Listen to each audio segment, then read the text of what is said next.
started, and I'm gonna start up the program. It's under downloads called oh, maybe not.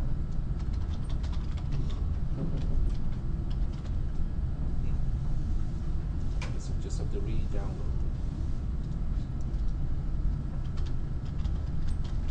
Are there any particular question about the homework assignment? No? Pretty straightforward. Okay, I'm glad to know that. So do you guys still want me to give you the solution in class, or do you think you're okay with it? Probably be good just to walk through it just real quick. Okay, sure. We can do that. All right, so getting to, I need to get to the right class first.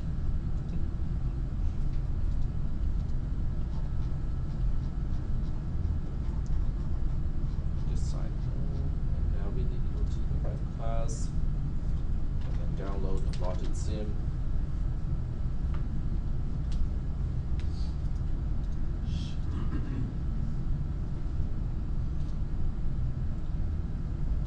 And as I said, this is one of the most stable and usable software of this kind that I have encountered.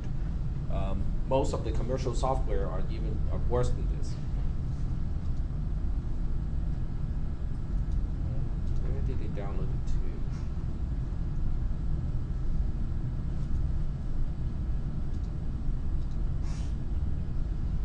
So we can just open it. All right. So the first thing we need to do is to figure out the equations, for subtraction, and that we have kind of talked about already. So what I'll do is I'll just kind of go through that really, really quickly, just so that we have the equation, as a starting point. So we got 0 minus 0 is 0 with no borrow. 1 minus 0 is a 1 with no borrow. 0 minus 1 is a 1 with a borrow, and then the last one is 1 minus 1 is 0 with no borrow. So those are the four cases, and as a result, the difference, which is the answer of the subtraction, is really the same thing as the addition. In other words, if you remember or if you watched the video of how I did the adder, you can just copy that design, okay, because the result is the same. So that one is really just, if I name these two as x and y here, then the difference is really just x and not y, or not x or y. The only difference between this and the half adder has to do with the borrow flag. The borrow flag, which typically is called a carry flag in a real processor design, because they use the same bit, to represent, a borrow and a carry depending on the operation. The borrow flag in this case is different because the only time it is set is when x is a 0 or false, when y is a 1 or true. So to combine these two, it basically just means that B, or the borrow flag, is not x and y in this case. And to emphasize the negation has to be done first, I put parentheses around it. So are there any questions about these two logical equations? Just using conjunction and disjunction and negation. So yeah, go ahead. Is it really not x or y? I thought it was not x and y. It is not x and y. Yeah, but not x or y. Sorry? For the difference? The difference? You have x and not y, or not x or y. Oh, okay, sorry. Thank you. All right, so once we have the equation, we can now create the half adder. And now that I know how to zoom in, it makes the demonstration easier. Okay, so the tedious part is really just to do all the wiring stuff. So you have to have 2 pins as the input to a half adder, and 2 pins as the output of a half adder. And then you have to turn the face into south, for the input pins. So these are not output pins because they're input pins, and that each one is 1 data bit. So I'll just go ahead and place the 2 pins here. One is here, and then you can use the duplicate feature to duplicate a pin and just move the duplicate, somewhere else, like that. Yep. I think you need to turn off 3-state. Say again? I think you need to turn off 3-state. Oh, right. We need to turn out. Well, 3-state, does not have to be turned off. I just, realized it doesn't have to be turned off, but it kind of helps, because it gives you one more option, when you specify the value. So turning it off is better. And then we have to go to the gates here, and use. We know that we need 3 AND gates, so we'll just go ahead and put 3 AND gates into the picture first, and we can always rearrange things a little bit later. The number of input is going to be 2. You have to remember to adjust that. Output value is 0 or 1. That's correct, and we'll deal with the labeling also later.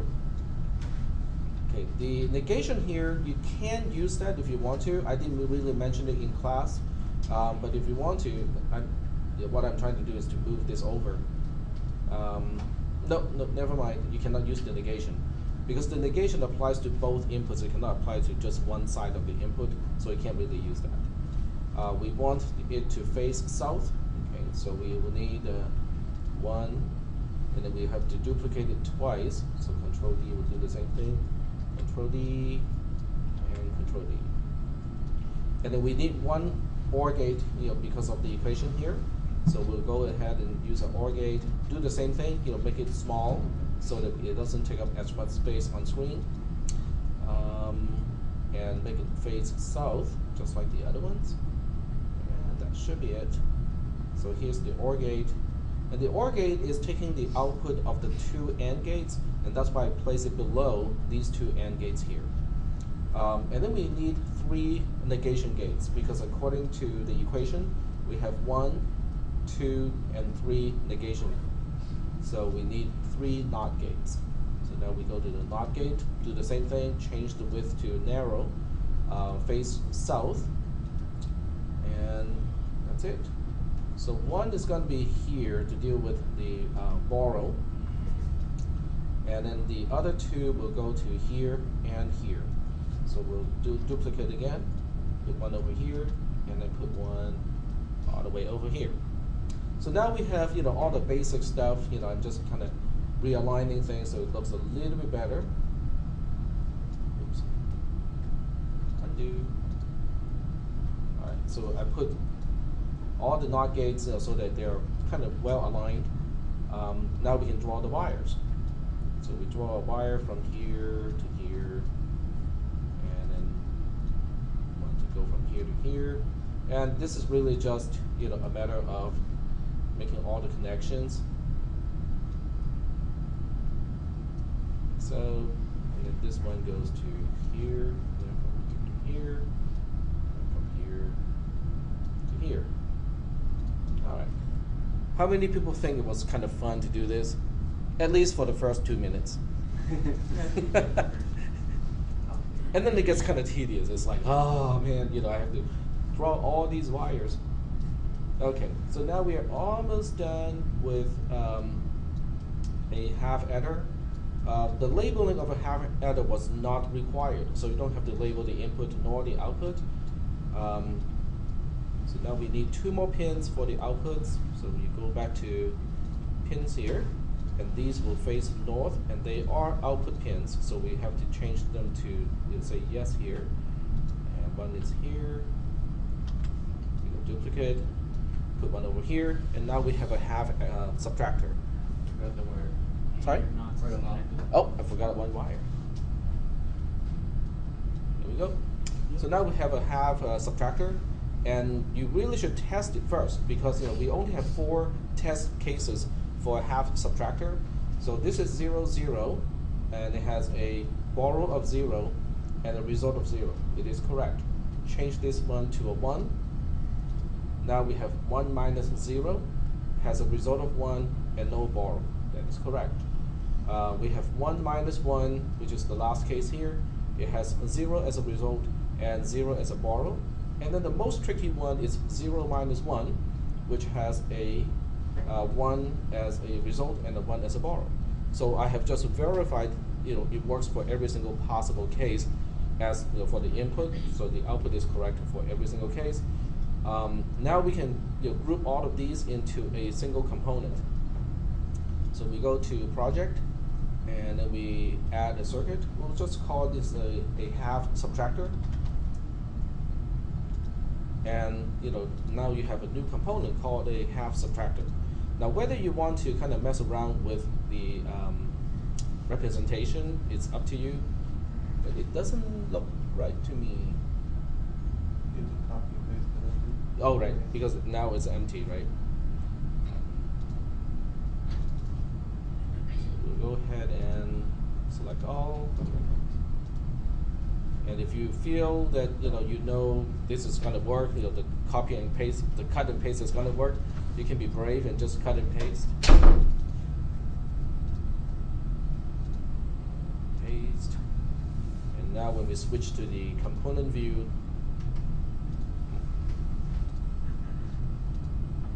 it has the pins, okay, the input and the output pins. And labeling this is going to be helpful, because otherwise when you create the full subtractor, you have to kind of figure out, okay, which pin is which pin. So I would personally, I would recommend, actually labeling these parts, even though it's not required in the homework assignment. To label the parts, all you have to do is to go to the labeling tool here, and just click wherever you want to put the label. So this is X, and this is my borrow, this is Y, and this is my result or difference.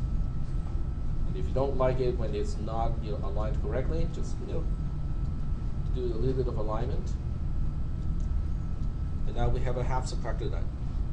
Are there any questions about this step? As far as the orientation is concerned, you can kind of play with it, but it's not really required.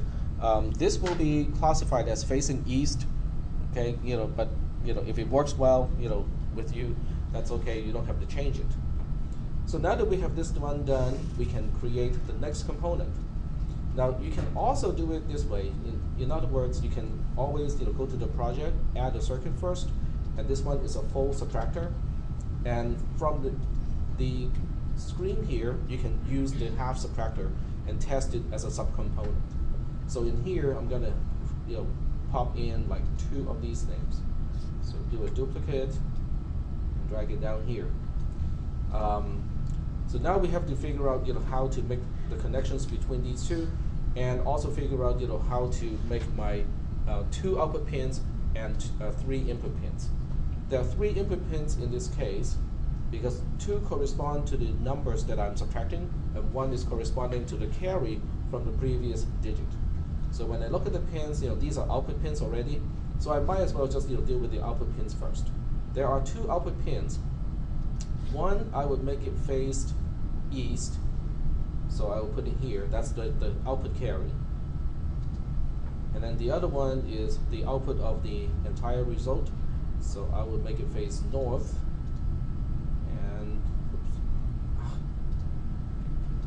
East, duplicate, move this one over here, and then make that one face north. So, and then I have 3 input pins, so I'm gonna go back here and use face south, specify these as input pins, no tri-state. You're in the output pin. You have the output pin Yeah, selected. the output pin, not a. Oh, okay, not I made the same mistake. Undo. Change orientation, right? Okay.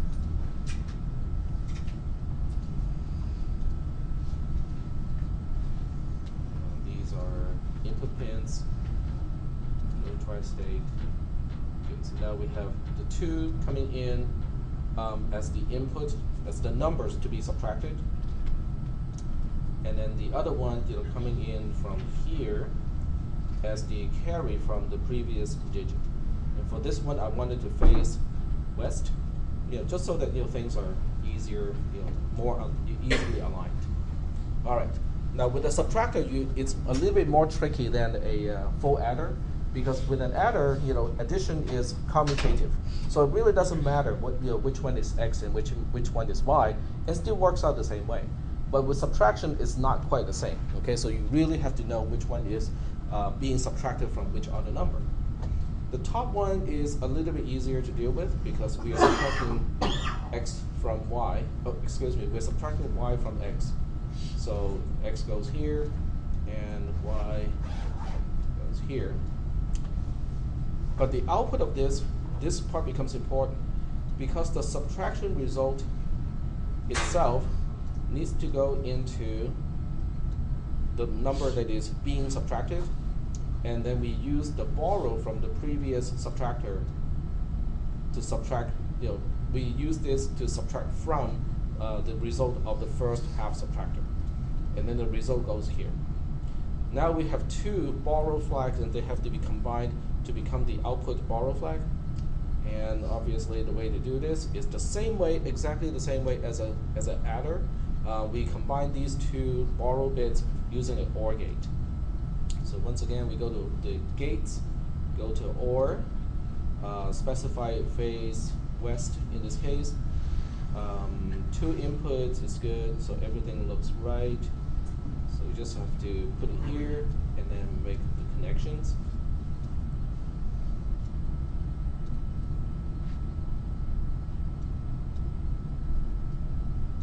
And now we have a full subtractor. So with the full subtractor, it really helps to kind of test it out too. There are 8 possible cases for a full subtractor. So let's go ahead and take a look at the 8 cases of a full subtractor. So this is carry input into the full subtractor. The output, we only have 2 outputs. We have the carry as an output and also the difference as an output.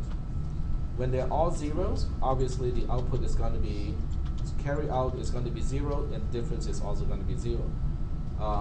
1 minus 0 with no carry or borrow coming in, the output is going to be a 0, and the difference is going to be a 1. So you really should create a truth table with 8 items, and then test each and every single one with your circuit to make sure that it works. When you look at this circuit here, how is it different from the full adder? In terms of making use of a half adder as a subcomponent, how is this different from a full adder? There's no difference.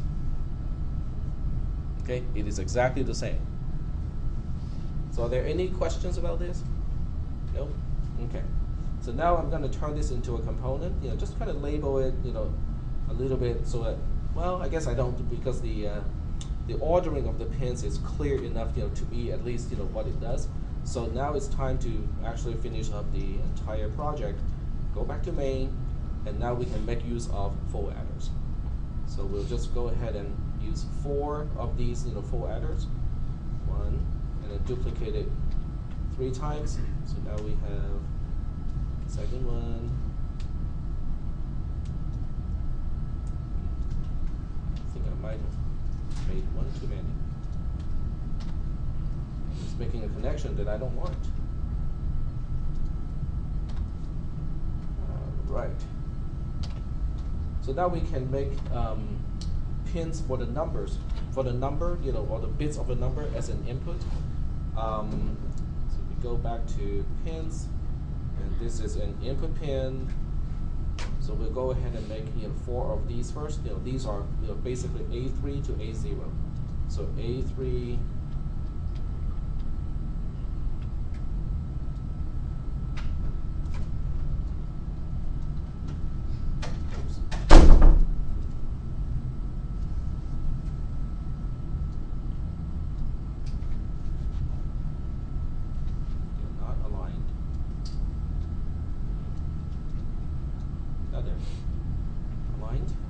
So you have to label these guys. I'll leave the labeling until I'm done with the actual circuit. So we'll go ahead. I'm actually making this more difficult because I should have finished one entire column first and then duplicate that, right? That makes more sense. That's okay. We'll go ahead and duplicate it for the second pin.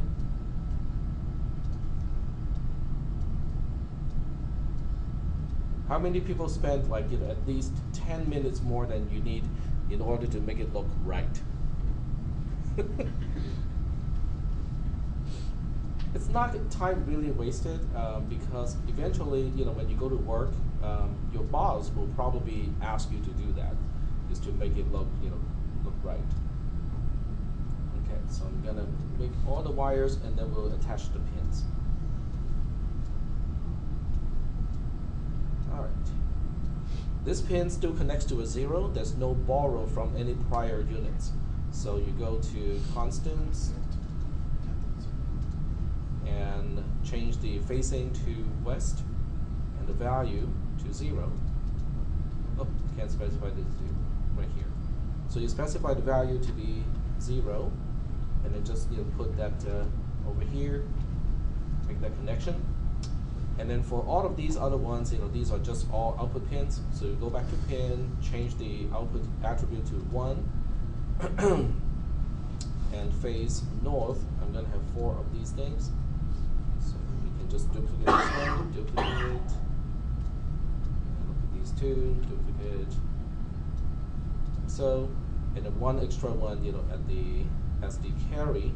So this one is going to face east. Oh, and did I change the other one? Nope, I did not. No. All right. Face east. Oh, that looks ugly. It made the connection, but it looks really ugly. All right, so this is all done. So it's time to test it. Let's switch to simulation mode and test it a little bit. 1 minus 0 is 1 with no overall borrow, so that's good. And 0 minus 1 is negative 1, 1, 1, 1, 1 with a borrow.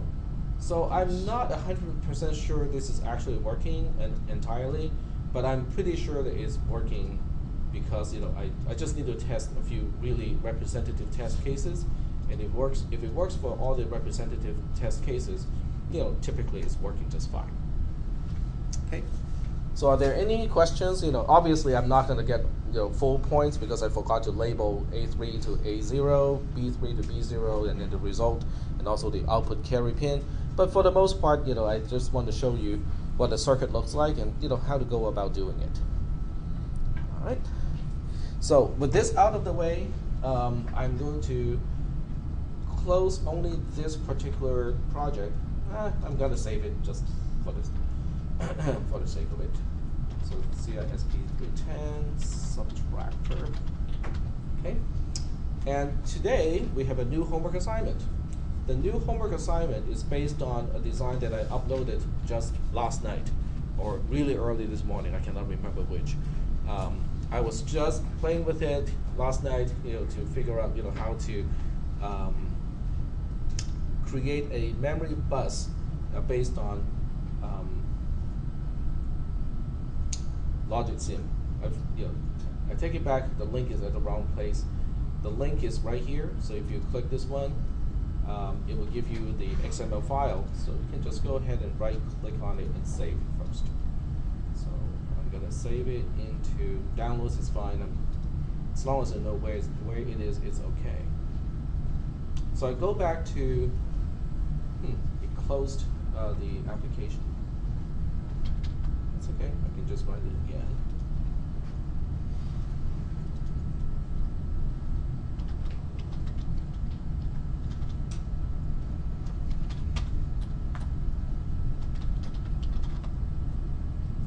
Where is the file?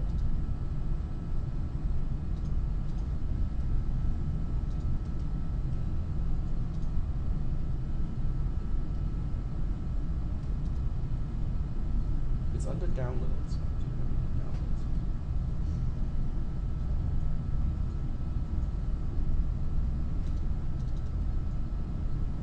Okay. So now I'm going to open up my new project, which is also in downloads.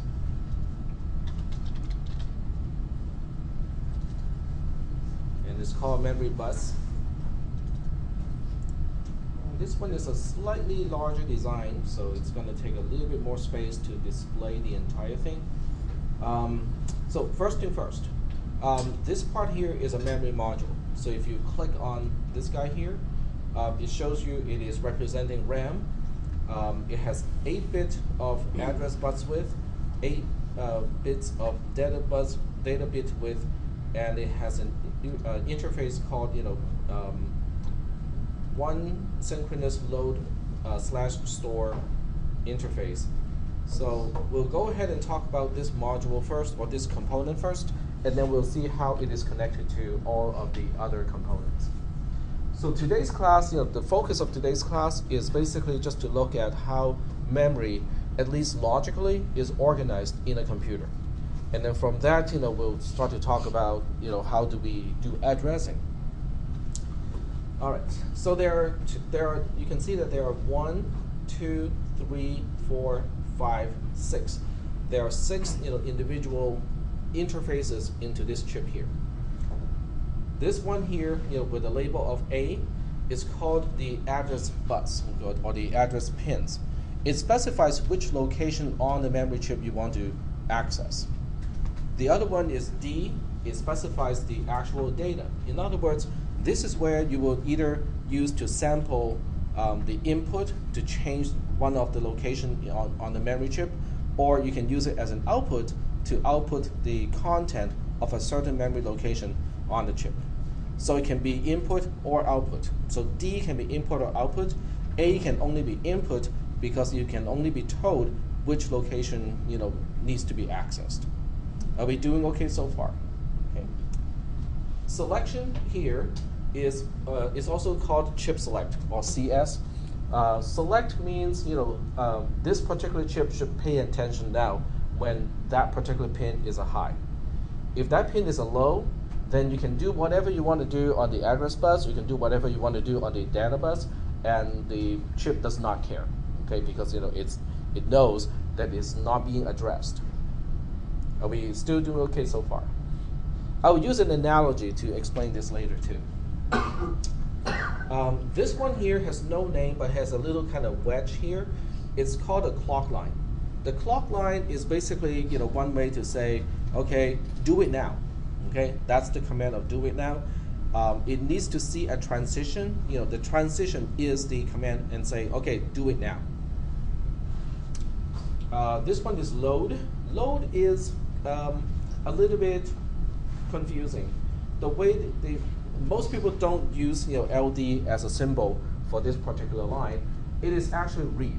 Okay, it's read from the perspective of the processor.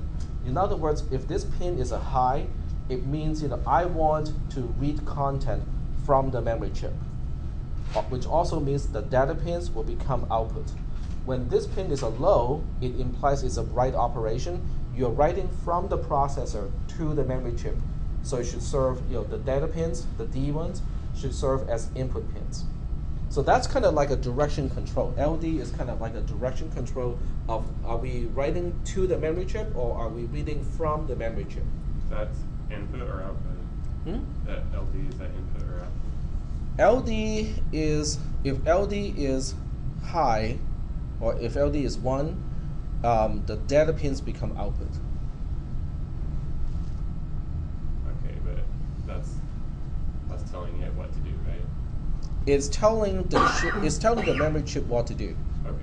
The processor is responsible to tell the memory chip what to do. Okay. Yep. Go ahead. So load handles taking memory inside of the data inside of the memory, and then can copy it and then rewrite it. Yep. Say that again. On memory, load can either copy from memory or write to memory. Yes. This is RAM, so it supports both reading and writing operations. So read and write operations are both supported. This pin here, I don't use it. It's called clear. And what it does is when it is a 1, it changes all the content on this particular memory chip to all zeros. Okay, but since I'm not going to use it, so I just ground it to make sure it does not get to 1. Okay, it's the same thing as connecting this to a constant of 0. It would serve the same purpose. Okay, so are there any questions about these the interfaces into a memory chip, or at least superficially? So is data's only an output, right? data. You use the address to get to see where the data is. The address, is telling the chip, which location I want to read or write. Okay. Now, in this particular design, I'm going to zoom out a little bit, just so that we can see the entire picture. So I'm going to zoom out a little bit, and that's the entire design. I know you cannot really see the details, but this is the overall design. Each chip only has 256 locations, but that's not enough, okay? So overall speaking, since I have 4 chips, I actually have 10,024 memory locations. Is that okay so far? But the question now is, even though I have 10,024 locations, how do I know which chip is responsible for which location from my perspective, and my being software or the processor's perspective? Okay, so let me use an analogy. Okay, so let's just say that the 3 people on the front row, you guys are implementing the memory chip. Each one of you is a memory chip. Okay, so and since we're talking about people, we'll use base 10 instead of base 16. So each one of you has a notebook, and the notebook has 100 pages. So you have a 100-page notebook, you have a 100-page notebook, and you have a 100-page notebook. And from my perspective, I don't want to look at each one as a 100-page notebook. I want to look at it as a 300-page notebook, overall speaking. Okay, so from the software perspective, I don't really care about how many chips are used in order to implement the entire memory space. All I want to do is to logically look at all the locations as one flat space. Okay, so between me and the memory chips, there's a MMU, or a memory management unit. So when I say I want to access page 150, okay, the MMU is going to say, 150. He has the first 100 pages. He has the next 100 pages. So you have page 150. Okay, so that will turn the select line on for this chip only. So you'll be paying attention, even though I'm going to say, oh, okay, but which page do I want to access on your notebook? What do you think? 50. Page 50, right?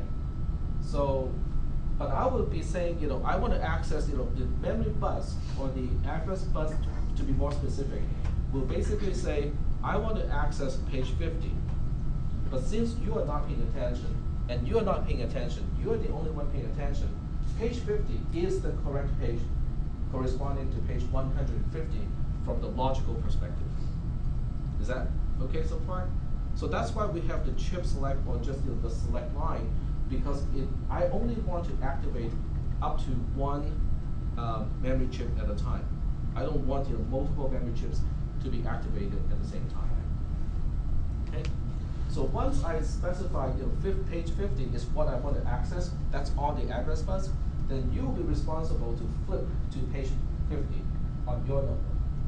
Then you will have to look at the LD line to know, okay, does TAC want me to change something on page 50 on my notebook, or does TAC want me to read back what is already on that page? So that's the LD line. Okay, it controls whether you're reading it and tell me what is on that page, or whether I'm telling you how to overwrite that page. Okay, so I'll be writing on the whiteboard here and specify the new content if I'm writing to your notebook, but you don't do a single thing until you see a transition on the clock line. And I think it's a falling edge, so when the clock line goes from 1 to 0, then you actually perform the operation. Is that all right so far? Okay. So that's overall speaking, how memory is organized, on most computers, kind of in a very simplistic way. So the next thing I want to do is to look at this part here. How do I know which chip needs to be selected? So what we want to do is to focus on, well, there are several parts that I want to focus on, but let's do this part first. So the first part that we want to look at is from the perspective of the processor. What does things? How does thing look like? These are the address pins. Okay, let me zoom in just a little more. So the address, in this case, is a 10-bit address. If you do a 2 to the power of 10, you have 1024. So that means I need 10 bits, 10 binary digits to specify a location out of 1024 locations. Is that making any sense so far? Okay. That address is separated into two parts. The lower part of the address, which is from bit A0 to A7, or bit 0 of the address to bit 7 of the address, is going to the address bus directly. The most significant 2 bits, which is A8 to A9, okay, I cannot do calculations. So A8 to A9 is the most significant 2 bits of the address, but those 2 bits do not go to the address line or the address bus. They go to a component called a decoder. So a decoder, yep, go ahead. Oh, sorry, you're probably going to explain it. Okay. You want me to explain it or do? No, yeah, go ahead. Okay. So the decoder has basically 3 interfaces. It has one interface to read in the input pins. So in this case, it has 2 input pins, which corresponds to the 2 most significant bits of the address. It has one pin that tells it, okay, it's time to do something. And that pin is tied to the clock line, because when that pin is high, which is this pin here, it means the decoder is active. Do something. Okay. Use the input so you can choose one of the 4 output lines. 2 inputs, would have 4 states, right? Because each line can be a 0 or 1. So it's basically using those input pins to translate it into the actual value. This is output 0, output 1, output 2, and output 3. So if the 2 input lines are, let's say, 1, 0, then output 2 is the one that will be enabled. All of the other lines will be disabled. So they will all be zeros except for the one line that should be enabled. Are we still doing okay so far with these concepts? Okay.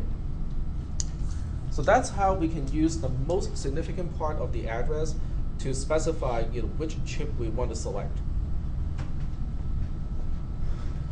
Let's look at the other side.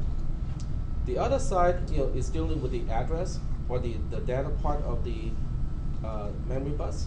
So you can see the data bus is connected to the same bus. In other words, there's only one single data bus, and it is shared or connected to all of the memory chips. But that's okay, because only one chip should talk at any particular time because of the select pin. So they can all be connected to the same data bus, and we should not have a problem at all. Now, occasionally, people who design circuit boards make mistakes. So when they make mistakes, then it becomes possible to have 2 memory chips to be active at the same time. That would not be good, because if 2 memory chips are active at the same time, it's kind of like having 2 of you trying to talk to me at the same time. When I say, okay, read back to me what is on your page 50. But if I accidentally make a mistake and select both memory chips, then you will both be talking at the same time. Now, in a setting like this, in real life, I'll just hear something that I cannot understand because both of you are talking at the same time. But in a circuit sense, it's a little bit worse, because one chip will try to drive a line high to specify a 1. The other chip may try to drive the same line low to specify a 0. If you understand anything about circuit design, driving high means it will try to use some electrical current to change the state of a line so that it measures a high voltage. And to drive a line low means you will be trying to pull current in order to make the line measure a low voltage. So you end up with what we call a bus fight. It's literally called a bus fight, when 2 chips try to talk on the same bus at the same time. And it usually will end up with garbled data.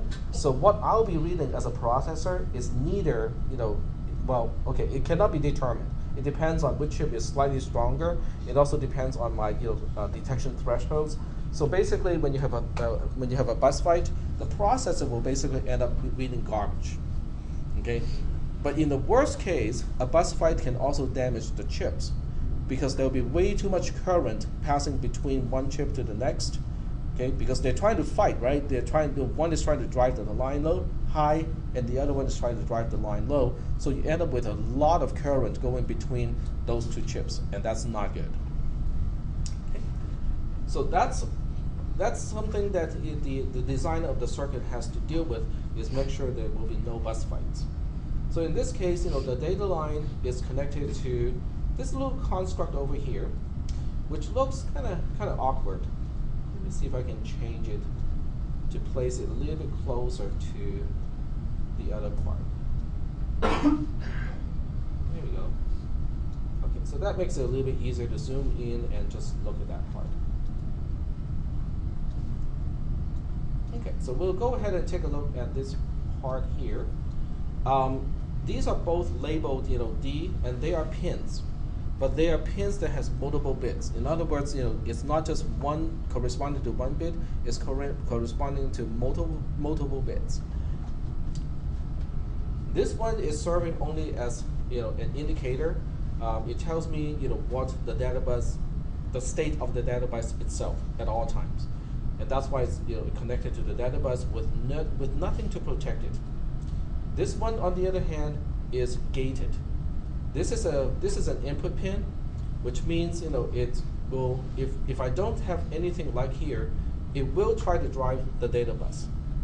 But I don't want it to constantly drive the data bus, because sometimes when I'm trying to read back from the memory chip, I don't want that thing to be driving the data bus all the time. So that's why I put a buffer here. This is called a buffer. It looks kind of like a negation gate, but it's not a negation gate because it doesn't have that bubble. And it also has one extra line. A negation gate does not have a line coming in the middle from the middle part of the triangle, and this one does. That particular pin is called an enable pin. So if you hover over this, no, it doesn't say, but it's an enable pin. The enable pin is basically doing what the name suggests. When the enable pin is high, then whatever is specified here will also be seen on the other side. When the enable pin is low, then it basically just cuts off the connection. Is that okay so far? Okay. So let's go ahead and take a look at how do we read and write certain things with this design here. I'll just pick an example, and I'll write down on the whiteboard what I'm trying to do, just so that you can remember what I'm trying to do here. So let's say I want to read from location, since it's up to 10,024. Let's say I want to go to location,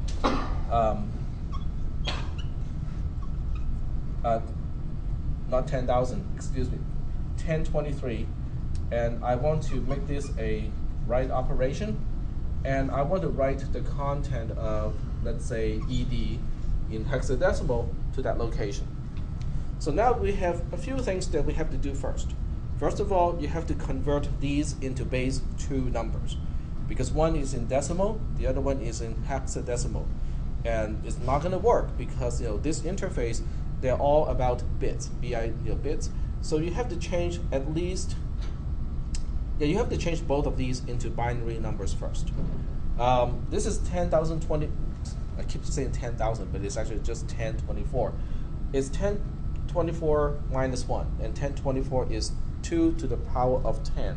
So what do you think is the bit pattern representing 1023? A whole bunch of ones, right? They're all ones. So this one is 10 ones. 1, 2, 3, 4, 5, 6, 7, 8, 9, 10. As a base 2 number, that's the representation of 1023. Because 1024 is 1 followed by 10 zeros. If you subtract 1 from that number, you end up with a number that has basically 10 ones. Okay, so that's my data bus. So I'll go to the specification of the address, excuse me, that's my address bus. So I'm gonna go here and change it first. To specify, oh, okay, I want to access location 1023.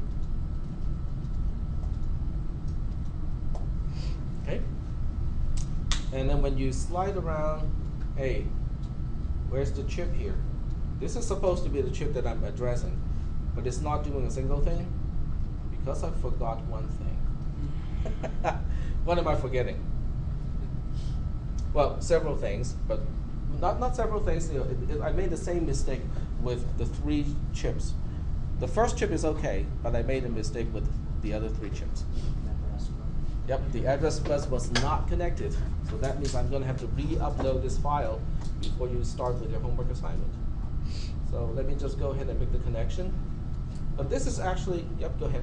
Just a quick question. This is backtracking a little bit, but what's the difference between a negation gate and an AND gate? Negation gate. And an AND gate. And or NAND. And? And. The function is different because with a negation gate, which looks like a triangle with a bubble. Oh, I'm sorry. The not the negation. The other gate that you just had mentioned. A buffer? Yeah, buffer. Okay, 2 differences.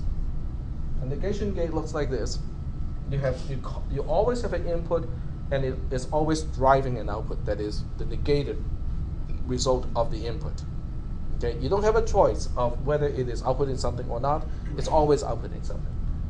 A buffer is a triangle with no bubble on the other end and an extra line coming out of the middle of the triangle. Right. I was wondering, the buffer and the AND gate, do those essentially do the same thing? No, because with this one, when the enable is 0, it's not driving the output.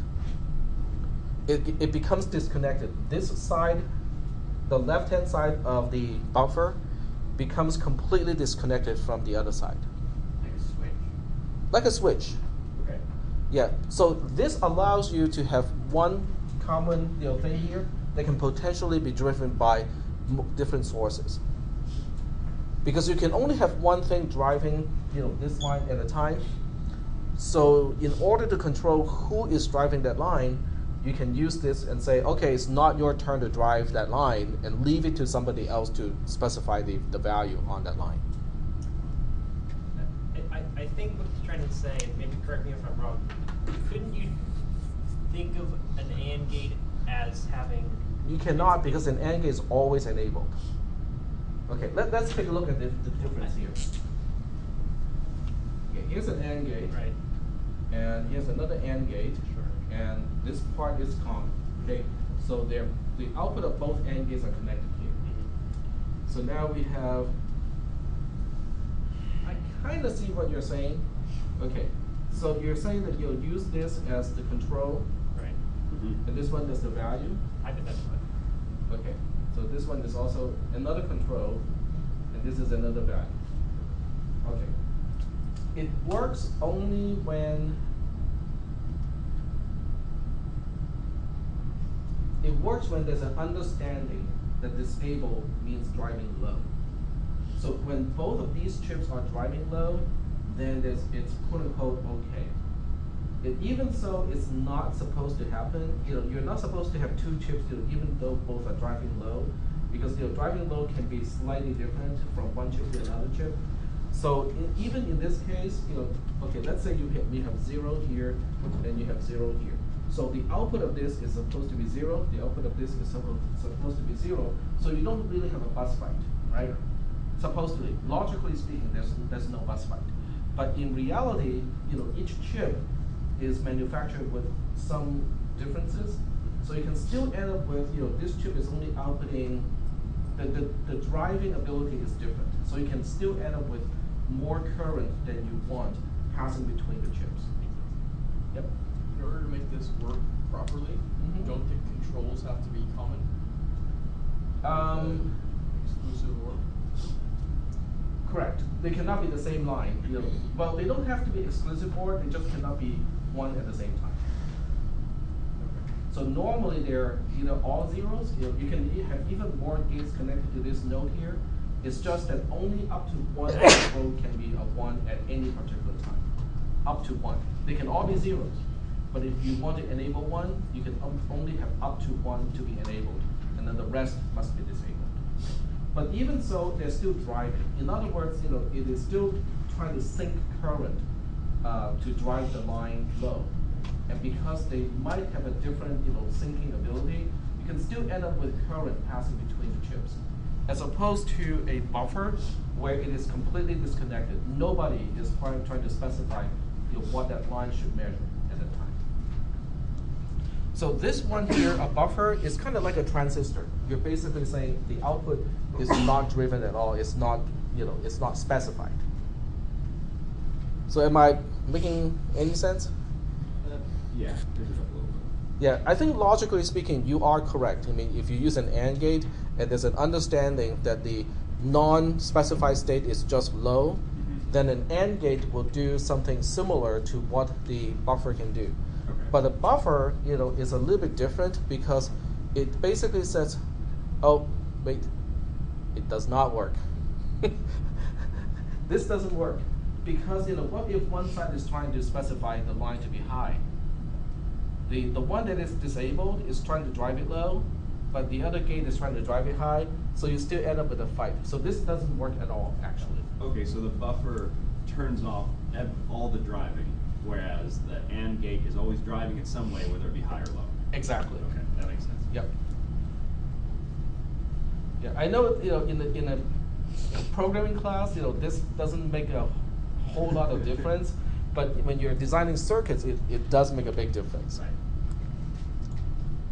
Okay, and say again? I'm still trying to put the question together. Oh, okay. When you're doing that, let me find my row sheet.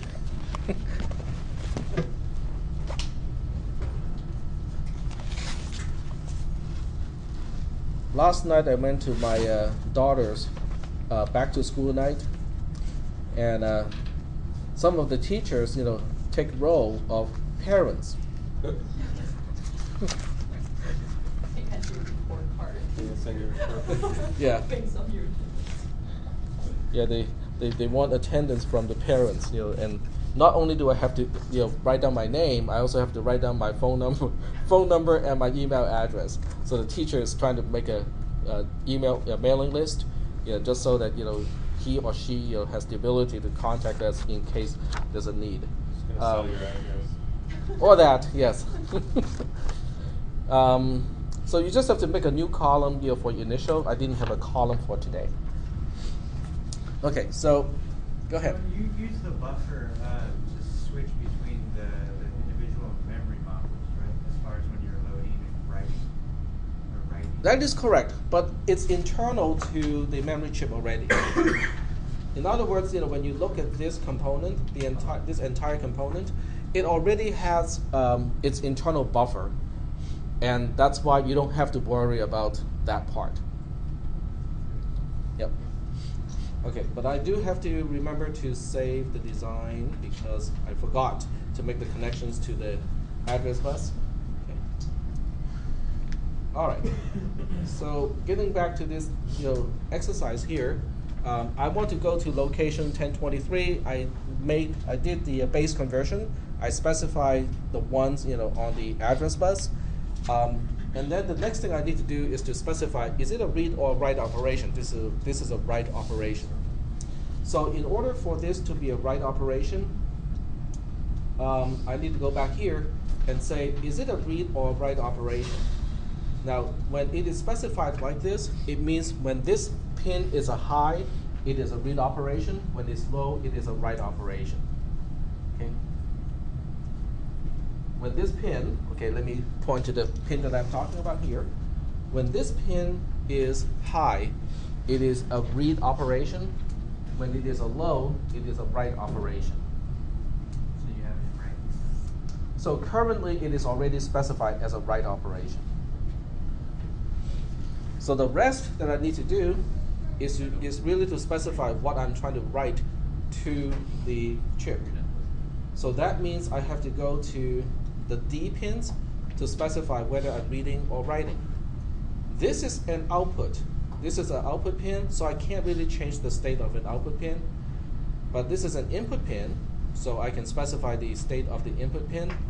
I want to specify in hexadecimal ED, so I have to do a base conversion of ED into binary.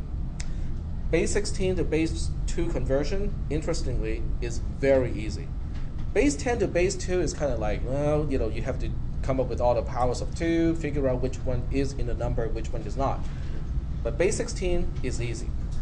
What I'll do, is I'm going to give you a table, and you can easily make this table yourself, or you can even use a spreadsheet to make it like super duper easy. The table looks like this. This is a hexadecimal digit, and this is the binary equivalence of that hexadecimal digit. There are 16 hexadecimal digits, which is 2 to the power of 4. That makes it very convenient, because what that means is one hexadecimal digit is corresponding to 4 individual bits. Is that making any sense? Okay, let's take a look at the hexadecimal digits first. It goes from 0 all the way to the highest digit that we have, and then we borrow from the alphabet A, B, C, D, E, F. Okay, I'm pretty sure most of you have seen hexadecimal numbers and know that there are 16 possible choices per digit. So now you go to the binary portion, and then you say, oh, 0 in a hexadecimal number is 0, 0, 0, 0. Now, I do need 4 zeros here. I do not want to specify it as only 1 0 because it takes up 4 bits. One hexadecimal digit takes up 4 binary digits. So 1 is clearly just 0, 0, 0, 1, 0, 0, 1, 0, and so on. Okay. I mean, you guys can work it out. F is going to be 1, 1, 1, 1. E is going to be 1, 1, 1, 0. Oops. And D is going to be 1, 1, 0, 1, and so on. Okay. So you can spend a little bit of your time to complete this table. I'm not going to finish the whole table. The first time you do this type of conversion, it will take you a little bit of time. You have to finish the table and then look it up. But once you are used to it, you can just do it mentally, because it's a 16 entry table. Very easy to remember. And once you remember, then you can look at ED and then say, oh, okay, this is ED. E is corresponding to 1110. D is corresponding to 1101. So as a whole, as one byte, it is specifying a bit pattern of 11101101. Okay? So base 16 to base 2 and vice versa from base 2 to base 16, you should not need a calculator after you do this a few times. Okay? There's no division involved. Okay, so the bit pattern is 1110, 1101. So the next thing I want to do is to change this bit pattern here. 1110, 1101. Okay? And you can see this pin, these change automatically, and that's because when this pin is a 0 to specify a write operation, this signal is going through a negation first, so that it becomes a high, represented by the light green line here, going into the enable of the buffer. So when the enable of the buffer is a 1, it means whatever is on this side, on the input side of the buffer, will also be specified on the output side of the buffer. In other words, at this time, the data bus is now driven by the input pins to specify 1110, 1101 on the data bus. The data bus now has content actually driven and specified. Now, normally, the data bus can be floating, what we call floating, which means no one is driving it. So the voltage on the data bus when it's not being driven can be anything because it's floating. But at this point, it's not floating anymore. The buffer is definitely driving it to a particular state. Yep? Does the buffer always go input from wider end and output of the smaller end, or can you go back and forth? I mean, obviously you're going on this one. You're going inward from that side and coming out that way. Is there a way to implement it? That's a good question. The The data bus is actually, in the real circuit, are 8 traces. It's just that, schematically speaking, I combine all 8 traces into one to make it easier to draw. So, no, I mean, Is it one way? yes, is it one way or can it go back? point? It goes back and forth. Okay. Yeah, But every not- trace but not here. this implementation. In this implementation, because of the use of the buffer, I can use the buffer to control whether it's written by one side or the other. Okay.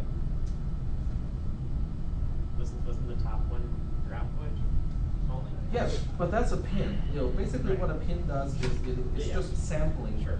You know what the wire is specifying. Well, I guess what I'm asking is, If you were to switch the triangle to the other side, would it still work? No. Okay. If I switch the triangle, that means there's no way for me to specify content on the data bus from the processor side. Because right now it's a write operation from the perspective of the processor. So the processor has to drive the data bus to specify the new content of that memory location. Okay, so I have just specified the address bus and then the data bus now, and also the read-write line is also now specified. So I got almost everything done. All that is left to do is to toggle the clock line. Okay, so now let's go ahead and take a look at the clock line here. This is called a clock line.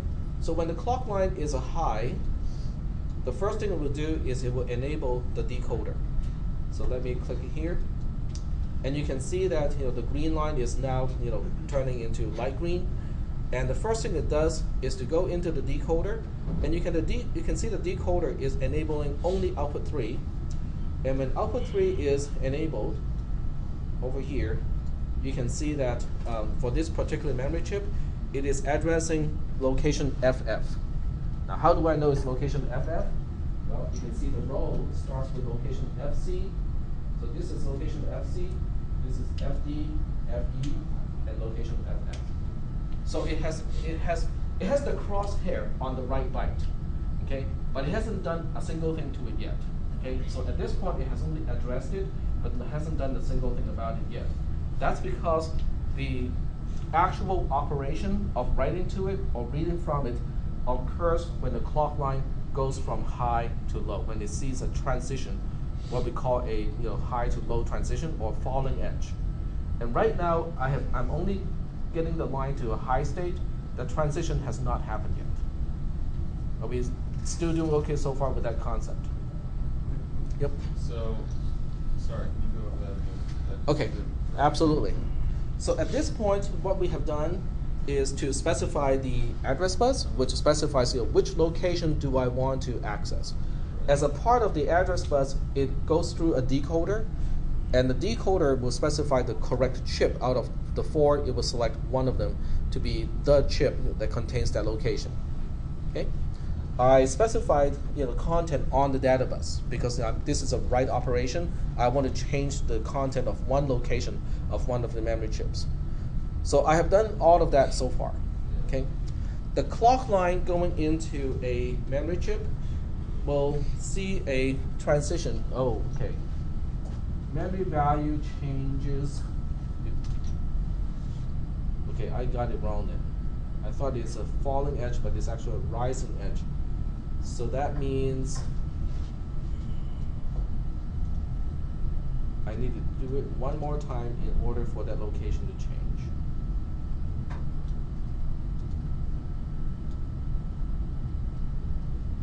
Yep, it's not changing. Because it's a rising edge here, I thought it was a falling edge. Could you add a negation somewhere? Yeah, you can just add a negation gate.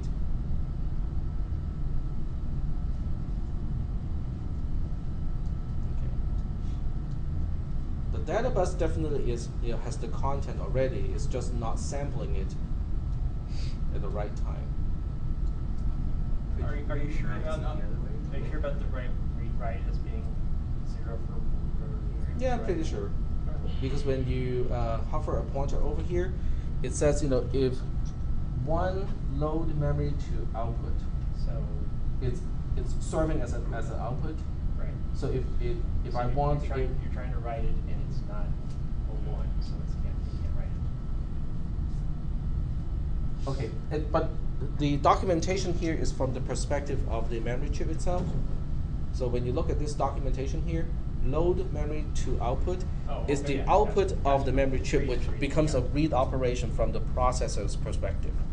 So what I do need is to invert the clock signal before it is fed to the clock line, of each individual chip. So I can put a NOT gate here and fix it, I think.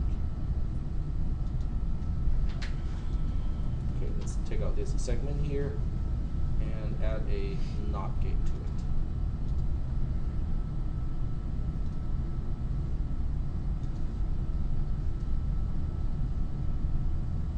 And it's just the right size. There we go.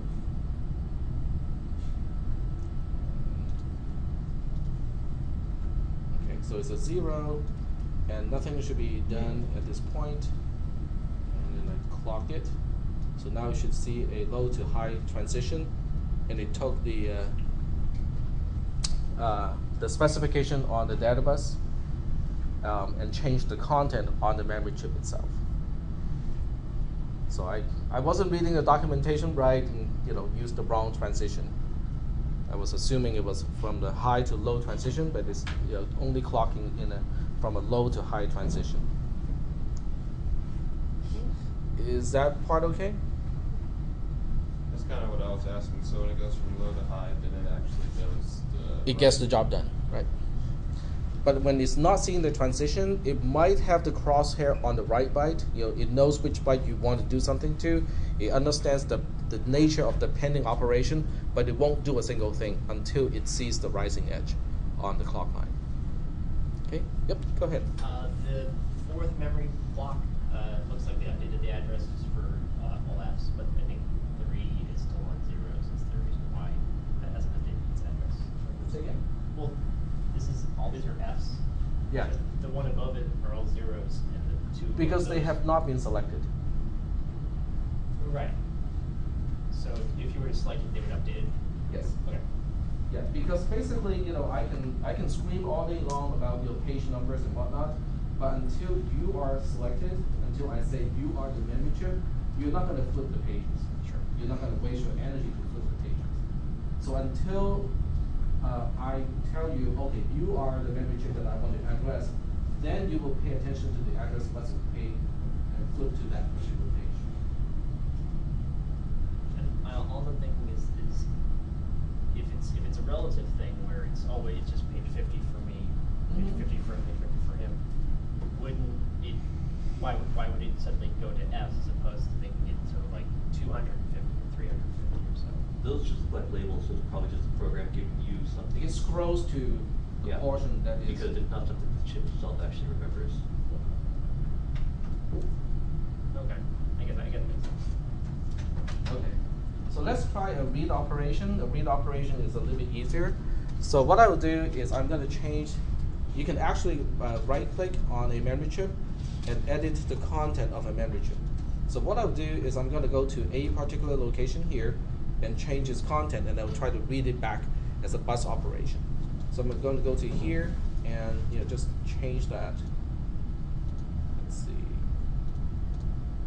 Okay, I think I can just type it. No, that's, you can save the content to a file, but to change a particular location,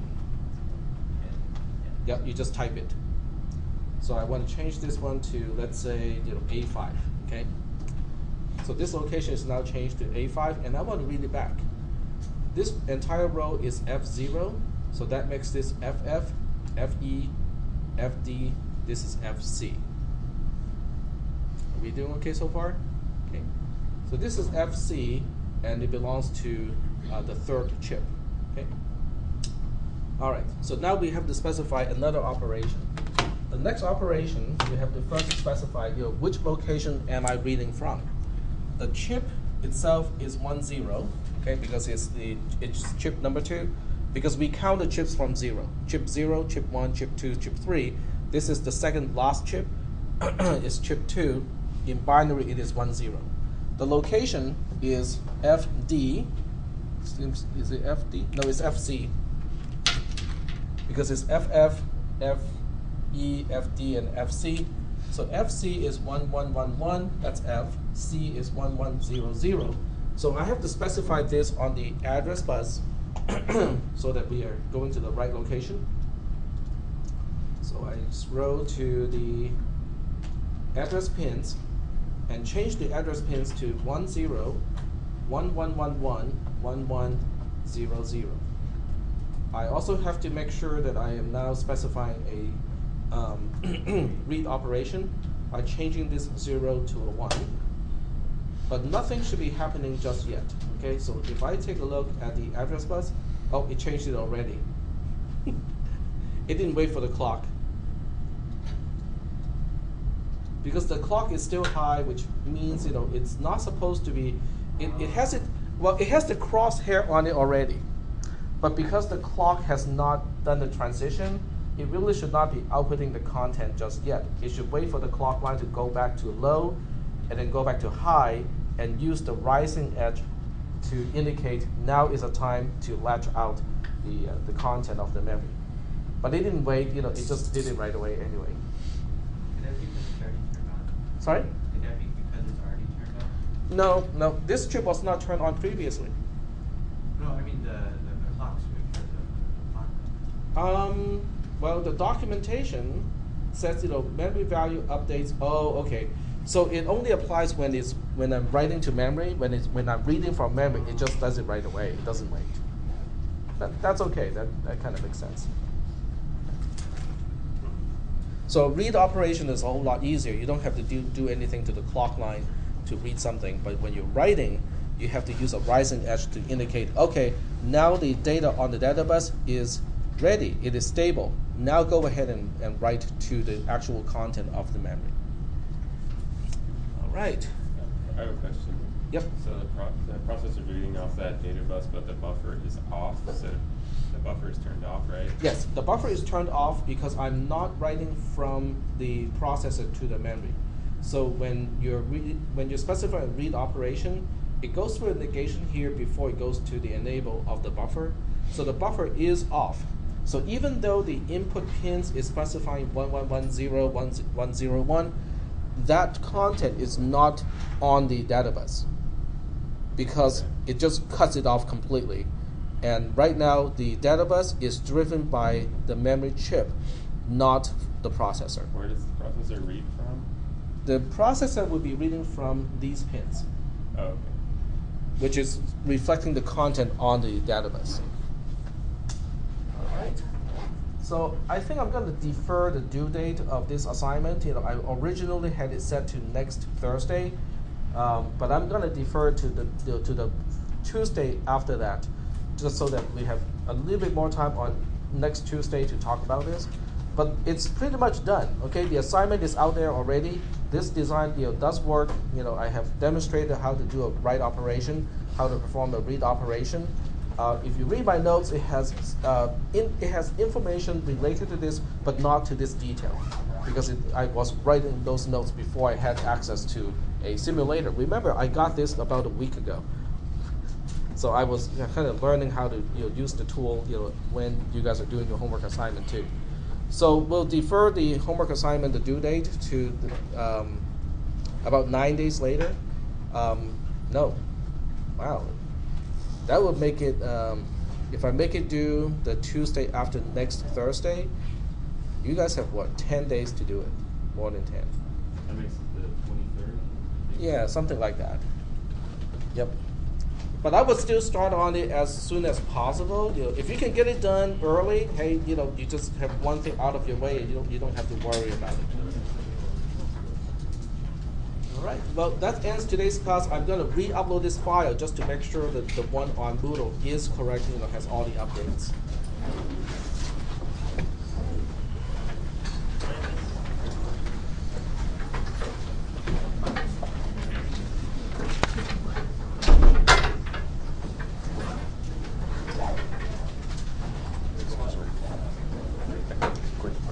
Yeah. And you show us that each memory part has data. In which format form this data? So you said A5. What does this A5? A5 is the hexadecimal representation of a binary bit pattern. Ah, it's So it's 10101010. This is the same. A5. No. How to represent it? Well, then you have to look at the bit pattern of A and the bit pattern of 5. Remember the table? Okay, so what do you think is going to be? I see. Oh, by the way, A represents 10. I do have to get out first, because the next class is on Okay. But I'll be in the lab. Oh, okay. So, It's started by, or it's taken over by